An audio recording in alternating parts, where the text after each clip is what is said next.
When they arrived at the place called the Skull, they crucified him along with criminals, one on his right, the other on his left. And Jesus said, "Father, forgive them, for they know not what they are doing." And the soldiers drew lots as a way to divide up the garments that were left.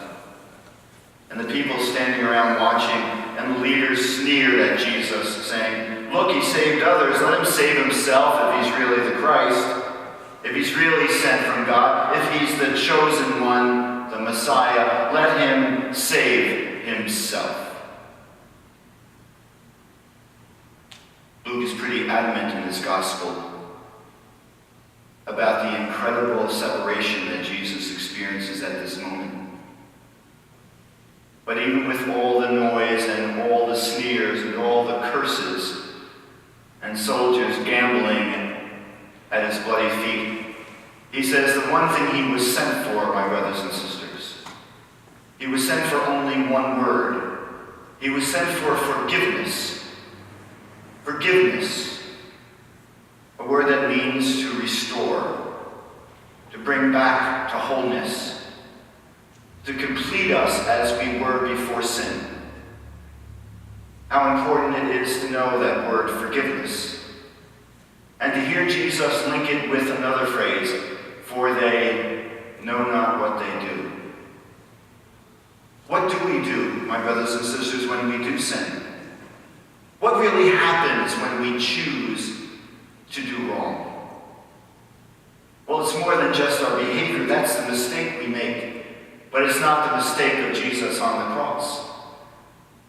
For you see, whenever we don't know what we're doing, whenever we forget that sin behaviorally does more to us interiorly than exteriorly, it digs itself deep into the person of who we are, into the depths of our hearts and souls, and so we tell a lie and we confess that we've told a lie, but the energy of that is already rooted where we can't see it, where we don't know it.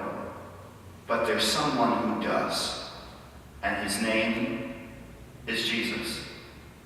He came not only to bring forgiveness of our behaviors, he came to touch the depths of our hearts, the place where joy is subtracted and peace is somehow diminished. He came and sent by his Father to bring this forgiveness, and it's the first words he speaks on the cross. Forgive them. They don't even know they're hurting themselves. Forgive them, Father, because they need your forgiveness to come back to their beauty, to the very design, Father, that you created them to be. Each one unique as a snowflake, each one in beautiful scope of your love for them. That's how they were formed in their mother's womb, the psalmist says.